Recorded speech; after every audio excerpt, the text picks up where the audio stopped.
നമസ്കാരം. എൽനോറ 2024 shining light. The light in you, within you, shine more and more through this wonderful occasion. First of all, I congratulate the management of this institution, teachers and students, for taking up this issue, the Mullaperiyar Dam issue. Mullaperiyar dam എന്ന് കേൾക്കുമ്പോൾ ഒരു നെഞ്ചടിപ്പാണ് അല്ലേ?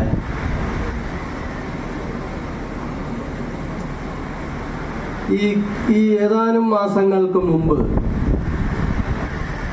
ഒരു submarine പൊട്ടിത്തെറിച്ചത് നിങ്ങൾ മാധ്യമങ്ങളിലൂടെ കണ്ടിട്ടും വായിച്ചിട്ടും ഒക്കെ ഉണ്ടാവും ഇല്ലേ? അന്തർവാഹിനി സമുദ്രാന്തർഭാഗത്ത് പോയി പൊട്ടിത്തെറിച്ച് കോടീശ്വരന്മാർ മരിച്ചു. ഇതാണ് വാർത്ത. അവര് മരിച്ചത് ഒരു ഫ്രാക്ഷൻ ഓഫ് എ സെക്കൻഡിലാണ്. എന്തായിരിക്കും കാരണം?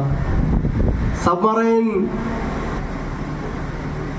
വലിയ സ്ഫോടനം ഉണ്ടാകാൻ എന്താണ് കാരണം? വാട്ടർ പ്രഷർ, ജലമർദ്ദം. അപ്പോ ഒരു ഫ്രാക്ഷൻ ഓഫ് എ സെക്കൻഡ് അവർ മരിച്ച ആൾക്കാർ മരിച്ചു എന്ന് പോലും അറിഞ്ഞിട്ടില്ല. അതേപോലെയുള്ള മരണമായിരുന്നു. കോടീശ്വരന്മാരായ ആളുകൾ പോയതാ സമുദ്രാന്തർ ഭാഗത്ത് കാണാനൊക്കെ ആയിട്ട്. അപ്പൊ നമ്മൾ ആലോചിക്കുക, 84 ഡാംസ് ഉണ്ടാക്കി വെച്ചിരിക്കുന്നു ചെറിയ കേരളത്തില്. 38,000 സിസ്റ്റം സ്ക്വയർ കിലോമീറ്റർ ഉള്ള സ്ഥലത്താണ് 84 ഡാംസ് ഉണ്ടാക്കി വെച്ചിരിക്കുന്നു. ഈ 84 ഡാംസിന്റെ വാട്ടർ പ്രഷർ കൊണ്ട്, ജലമർദ്ദം കൊണ്ട് എല്ലാ ഡാംസിന്റെയും അടിയിലുള്ള പാറകളുടെ മടക്കുകൾ, റോക്സ് തെന്നി മാറി, ഇവൻ തമിഴ്നാട് വരെ തെന്നി മാറി പോയിരിക്കുന്നു. അപ്പോൾ എന്ത് സംഭവിച്ചു? എല്ലാ ഡാമിന്റെ അടിയിലും വലിയ ഗർത്തങ്ങൾ, വലിയ പൊത്തുകൾ രൂപപ്പെട്ടിരിക്കുന്നു. അതുകൊണ്ട് നമ്മുടെ നാടിന് എന്ത് സംഭവിച്ചു? ഒട്ടും ഭൂകമ്പ സാധ്യതയില്ലാത്ത കേരളം ഇന്ന് അതിതീവ്ര ഭൂകമ്പ സാധ്യതയുള്ള 3rd സോണിലാണ്. ഇവിടെ എവിടെ വേണമെങ്കിലും റിക്ടർ സ്കെയിലിൽ 7+ വരുന്ന മാഗ്നിറ്റ്യൂഡ് വരുന്ന ഭൂകമ്പങ്ങൾ ഉണ്ടാകാം. നിങ്ങൾ പലരും നോട്ടീസ് ചെയ്തിട്ടുണ്ടോ എന്ന് എനിക്ക് അറിഞ്ഞുകൂടാ. ഒരു 3-4 മാസം മുമ്പ് കോട്ടയത്ത് ഭൂമിക്കടിയിൽ നിന്ന് വലിയൊരു മുഴക്കം ഉണ്ടായി. ആരെങ്കിലും ഈ സംഭവം അറിഞ്ഞ ആൾക്കാരൊന്ന് കൈവക്കിയാൽ കൊള്ളാം. ആരെങ്കിലും അറിഞ്ഞോ? ഇല്ല. അപ്പൊ നമ്മുടെ പത്രവായനയും ഒക്കെ അത്രയേ ഉള്ളൂ എന്നർത്ഥം. ഏതായാലും കോട്ടയത്ത് ഭൂമിക്കടിയിൽ നിന്നൊരു വലിയ മുഴക്കം ഉണ്ടായി. അതേ സമയത്ത് തന്നെ തൃശ്ശൂരും ഉണ്ടായി. 2022 22 ചെറിയ ട്രമേഴ്സ് ആണ് ഉണ്ടായത്.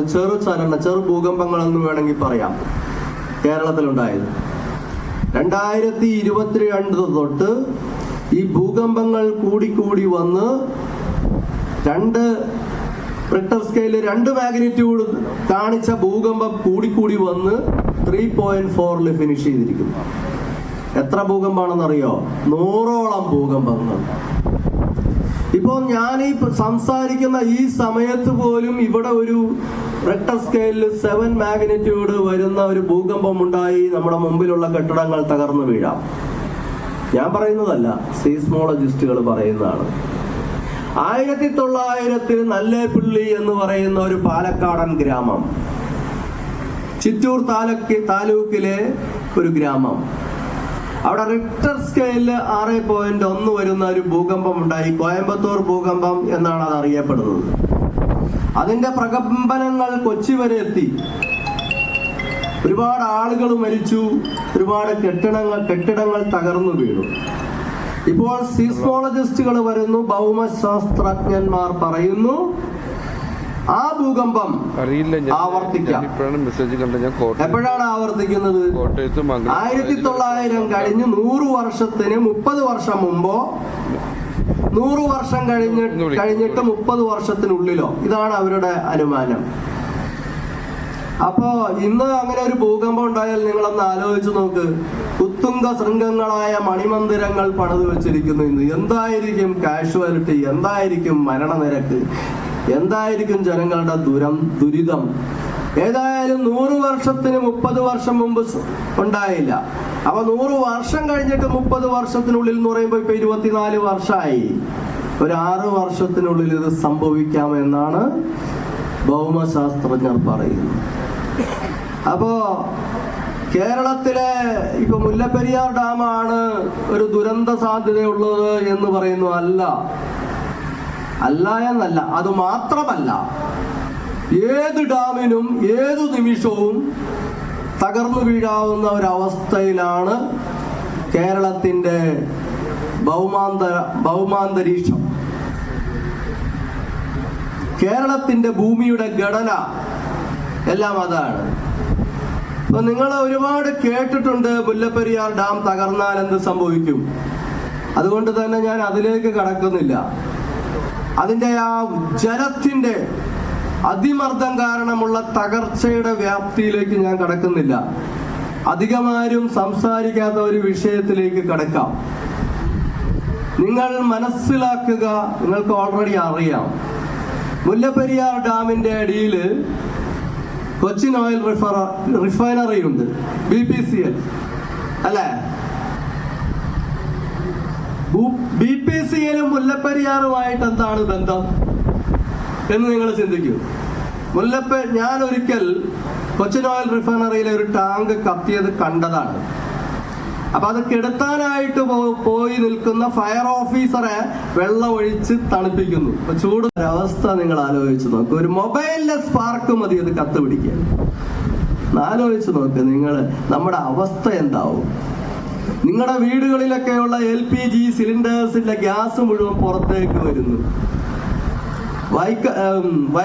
പുതുവൈപ്പിൽ LPG ടെർമിനൽ ഉണ്ട്. അവിടെ സംഭരിച്ചു വെച്ചിരിക്കുന്ന നാച്ചുറൽ ഗ്യാസ് എല്ലാം പുറത്തേക്ക് വരുന്ന ഒരു അവസ്ഥ നിങ്ങൾ ചിന്തിച്ചിട്ടോ? കേരളത്തിന്റെ ഇൻഡസ്ട്രിയൽ ക്യാപിറ്റലായ കൊച്ചി, അവിടെ എത്രമാത്രം വിഷവാതകങ്ങൾ നിർമ്മിക്കുന്ന ഫാക്ടറികളുണ്ട്, സംഭരിച്ചു വെച്ചിരിക്കുന്ന ഫാക്ടറികളുണ്ട്. മീഥേനില്ലേ, നൈട്രജൻ ഇല്ലേ, ബെൻസീൻ ഇല്ലേ, ഹൈഡ്രജൻ ഇല്ലേ? പിന്നെ നിങ്ങൾ പറ, നിങ്ങൾ സയൻസ് വിദ്യാർത്ഥികളാണല്ലോ. അപ്പൊ വിഷവാതകങ്ങളുണ്ട്, തീ പിടിക്കുന്ന വാതകങ്ങളുണ്ട്. ഈ അടുത്തിടെ ഒരു ടാങ്കർ കത്തിയത് നിങ്ങൾ പത്രത്തിൽ വായിച്ചു കാണും. ടാങ്കർ മറിഞ്ഞ് റോഡിൽ കിടന്ന് കത്തിയതാ. അതിലുണ്ടായിരുന്ന ലിക്വിഫൈഡ് വസ്തു ഗ്യാസായി കത്തി. എത്ര ദിവസം എടുത്തു അത് കിടത്താൻ? എത്ര നാശനഷ്ടങ്ങൾ ഉണ്ടായി? ഗതാഗതം എത്ര നേരം സ്തംഭിച്ചു? അങ്ങനെ എത്ര ഇൻഫ്ലാമബിൾ ലിക്വിഡായിട്ട് അല്ലെങ്കിൽ ഗ്യാസസ് ആയിട്ട് പോകുന്ന വാഹനങ്ങൾ കേരളത്തിന്റെ വീതികളിലൂടെ സഞ്ചരിച്ചു കൊണ്ടിരിക്കുന്നു. ഇതെല്ലാം കൂടി തകർന്ന് കടലിലേക്ക് എത്തിയാലുള്ള അവസ്ഥ നിങ്ങൾ ആലോചിച്ചു നോക്കും. അപ്പൊ മുല്ലപ്പെരിയാർ ഡാം എന്ന് പറയുന്നത് ചുമ്മാ കേട്ടിട്ട് ഗുഡ് ബൈ പറഞ്ഞു പോകാനുള്ള ഒരു വിഷയമല്ല. ഇത് നമ്മുടെ ജീവന്റെ വിഷയമാണ്. ഈ പോയിസണസ് ഗ്യാസ് എല്ലാം പുറത്തേക്ക് വന്നാൽ കേരളത്തിലുള്ളവർക്ക് മാത്രമാണ് പ്രശ്നം. ഗ്യാസ് അല്ലേ, എല്ലായിടത്തും വ്യാപിക്കും. തമിഴ്നാട്ടിലെ ആളുകള്, കർണാടകത്തിലെ ആളുകള്, ഇവൻ ആന്ധ്രയിലെ ആളുകൾ, ഗോവയിലുള്ളവരൊക്കെ വിഷവാതകം ശ്വസിച്ച് മരിക്കില്ലേ? ലക്ഷദ്വീപിലും ശ്രീലങ്കയിലും ഉള്ള ആളുകളെല്ലാം വിഷവാതകം ശ്വസിച്ച് മരിക്കില്ലേ? അപ്പോൾ ഭോപ്പാൽ ട്രാജഡിയേക്കാൾ വലിയ ഒരു ട്രാജഡിയാണ് നമ്മുടെ മുമ്പിലുള്ളത്. ഇത് എന്ന് വേണമെങ്കിലും സംഭവിക്കാം. ഞാൻ നേരത്തെ പറഞ്ഞതുപോലെ ഇന്ന് ഈ നിമിഷം പോലും സംഭവിക്കാം. നിങ്ങൾ യുവാക്കളാണ്, നിങ്ങൾ ചിന്തിക്കുന്നുണ്ടാവും ഇവിടെയുള്ള കുറെ പ്രായമായ ആളുകൾ ഞങ്ങൾക്ക് തരുന്നത് ഇതാണല്ലേ, അല്ലേ? ഞങ്ങളുണ്ടാക്കി വെച്ചതാണ്. ഞങ്ങളുണ്ടാക്കി വെച്ചതാണ് ഡാം, ഞങ്ങളുണ്ടാക്കി വെച്ചതാണ് ഇതെല്ലാം. ഞങ്ങൾ നിങ്ങൾക്ക് തരുന്നത് മരണമാണോ എന്ന് നിങ്ങൾ ഒരുപക്ഷെ ചിന്തിക്കും. അങ്ങനെ ആരെങ്കിലും ചിന്തിച്ചിട്ടുണ്ടെങ്കിൽ സംശയത്തിന് ഇട നൽകാത്ത വിധം ഞാൻ പറയുന്നു, അതെ, നിങ്ങൾക്ക് ഞങ്ങൾ കരുതി വച്ചിരിക്കുന്നത് അതാണ്. ഇനി എന്താ മാർഗം? എങ്ങനെ രക്ഷപ്പെടും? കേരളത്തിലെ ഡാംസുകളെല്ലാം ഓരോന്നായിട്ട് ഡീകമ്മീഷൻ ചെയ്യുക, അതാ മാർഗമുള്ളൂ. മുല്ലപ്പെരിയാർ ഡാം ആദ്യം, ഇടുക്കി രണ്ടാമത്. അപ്പൊ നിങ്ങൾ ചോദിക്കും ഇലക്ട്രിസിറ്റി എങ്ങനെ ഉൽപ്പാദിപ്പിക്കുമെന്ന്. ഇവിടെ നിന്ന് എന്റെ സുഹൃത്ത് ഗഫൂർ മുമ്പിൽ ഇരിപ്പുണ്ട്. അദ്ദേഹം സ്വന്തമായിട്ട് ഇലക്ട്രിസിറ്റി ഉൽപ്പാദിപ്പിച്ച് കേരള ഇലക്ട്രിസിറ്റി ബോർഡിന് നൽകുന്നു, സൗരോർജ പാനലുകൾ വെച്ചിട്ട്. ഞാൻ യൂറോപ്പ് സഞ്ചരിക്കുമ്പോൾ എനിക്കൊരു കാര്യം മനസ്സിലായി, ഇത്രയും ലൈറ്റ് പോലും വേണ്ട, ഇത്രയും സൂര്യപ്രകാശം വേണ്ട, ചെറിയൊരു വെളിച്ചം മതി. ആ വെളിച്ചത്തിൽ നിന്നൊരു വീടിന് ആവശ്യമായ വൈദ്യുതി അവർ ഉൽപ്പാദിപ്പിക്കുന്നു. നമുക്കെന്തിനാണ് ഈ മരണസൂചകമായിട്ട് 84ഓളം ഡാമുകൾ? അപ്പൊ ചോദിക്കും ഇറിഗേഷൻ എങ്ങനെ, കൃഷിക്ക് വെള്ളം കൊടുക്കും? ചെറിയ ചെറിയ തടയണകൾ കെട്ടിയാൽ മതി. ബ്രഹ്മാണ്ഡമായ ഡാമുകൾ ഈ നാട്ടിൽ പണിതു വെക്കേണ്ട ഒരു ആവശ്യവും. അപ്പോ മാറ്റിക്കളയണം. ആര്? നിങ്ങൾ. എന്നെ കേട്ടുകൊണ്ടിരിക്കുന്ന ഇവിടുത്തെ യുവാക്കളാണ് പ്രതികരിക്കേണ്ടത്. നാളെയല്ല, ഇന്ന് തന്നെ. നിങ്ങൾ വീട്ടിൽ ചെന്ന് പറയണം, മുല്ലപ്പെരിയാർ ഡാം അവിടെ വേണ്ട. അച്ഛന്റെ അമ്മയുടെ അടുത്ത് പറയണം. തുടങ്ങണം, വീട്ടിൽ നിന്ന് തുടങ്ങണം. നിങ്ങൾ ഒരു വേൾഡ് പ്ലാറ്റ്ഫോം ഉണ്ട്, change.org എന്ന് പറയുന്ന ഒരു പ്ലാറ്റ്ഫോം ഉണ്ട്. അതില് save Kerala from Mullaperiyar dam disaster എന്നടിച്ചു കൊടുത്താൽ നിങ്ങൾക്ക് ഒരു പെറ്റീഷൻ കാണാൻ കഴിയും. 8.25 ലക്ഷം ആളുകൾ ഒപ്പിട്ട ഒരു പെറ്റീഷനാണ്. അത് നമ്മുടെ പ്രിയങ്കരനായ പ്രധാനമന്ത്രി ശ്രീ നരേന്ദ്രമോദിജിയെ അഭിസംബോധന ചെയ്തുകൊണ്ടുള്ള ഒരു പെറ്റീഷനാണ്. ആവശ്യം ഇത്രയേ ഉള്ളൂ, മുല്ലപ്പെരിയാർ ഡാം ഡീകമ്മീഷൻ ചെയ്യണം. അപ്പൊ നിങ്ങൾ ഇന്ന് തന്നെ തുടങ്ങുക എന്ന് പറയുന്ന രണ്ടാമത്തെ സ്റ്റെപ്പ് ഞാൻ പറയാണ്. നിങ്ങൾ ആ change.org എന്ന പ്ലാറ്റ്ഫോമിൽ പോയിട്ട് പെറ്റീഷനിൽ നിങ്ങളുടെ ഇമെയിൽ ID വെച്ചിട്ട് സൈൻ ചെയ്യണം.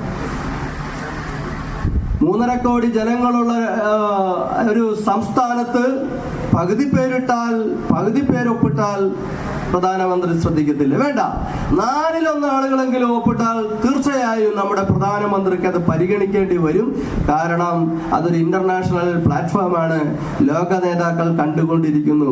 പ്രധാനമന്ത്രിയുടെ ഇന്റലിജൻസ് സംവിധാനങ്ങളെല്ലാം വീക്ഷിച്ചുകൊണ്ടിരിക്കുന്ന ഒരു പെറ്റീഷനാണ്. അധികം പേര് ഒപ്പിടാത്തത് കൊണ്ടാണ് ശ്രദ്ധിക്കപ്പെടാതെ പോകുന്നത്. അപ്പോൾ നിങ്ങൾ ഇന്ന് തന്നെ ആ പെറ്റീഷനിൽ നിങ്ങൾക്ക് ഷെയർ ചെയ്ത് കൊടുക്കാം. നിങ്ങളുടെ ഫ്രണ്ട്സിനൊക്കെ ഷെയറിംഗ് ഓപ്ഷൻ ഉണ്ട്. അപ്പൊ നിങ്ങൾ change.org നെറ്റിൽ സെർച്ച് ചെയ്തിട്ട് change.org പോവുക. അവിടെ ചെന്നിട്ട് save Kerala from Mullaperiyar dam disaster എന്ന് അടിക്കുക. അപ്പോൾ ഈ പെറ്റീഷൻ വരും, നിങ്ങൾ ഒപ്പിടുക. ഫ്രണ്ട്സിന് അയച്ചു കൊടുത്തിട്ട് അവരോട്, ഫ്രണ്ട്സിനും ടീച്ചേഴ്സിനും സകലർക്കും അയച്ചു കൊടുത്തിട്ട് അവരോട് ഒപ്പിടാൻ പറയുക. അതിൽ change.org ഒരു ഡൊണേഷൻ ചോദിക്കുക. അത് നിങ്ങൾക്ക് സ്കിപ്പ് ചെയ്തിട്ട് ഒപ്പിടാവുന്നതാണ്. അവർ ഡൊണേഷൻ ചോദിക്കുന്നത് അവർക്ക് നടത്തിക്കൊണ്ട് പോകണമല്ലോ, അതിനാണ്.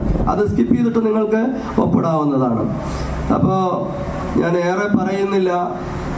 ഇതുപോലെ ഒരു അവസരം നിങ്ങളുടെ മുമ്പാകെ സംസാരിക്കാൻ തന്ന ഈ മംഗളം ഇൻസ്റ്റിറ്റ്യൂട്ടിന്, അതിൻ്റെ മാനേജ്മെന്റ് സാരഥികൾക്ക്, ടീച്ചേഴ്സിന്, ജോഷി സാർ അടക്കമുള്ള ടീച്ചേഴ്സിന്, ചെയർമാൻ ബിജു വർഗീസ് സാർ അടക്കമുള്ള ആളുകൾക്ക് നന്ദി രേഖപ്പെടുത്തിക്കൊണ്ട് എന്നെ ഇത്രയും നേരം ശ്രമിച്ച നിങ്ങൾക്ക് എല്ലാവർക്കും അഭിവാദ്യങ്ങൾ അർപ്പിച്ചുകൊണ്ട് എൻ്റെ വാക്കുകൾ ഉപസംഹരിക്കുന്നു. നന്ദി, നമസ്കാരം.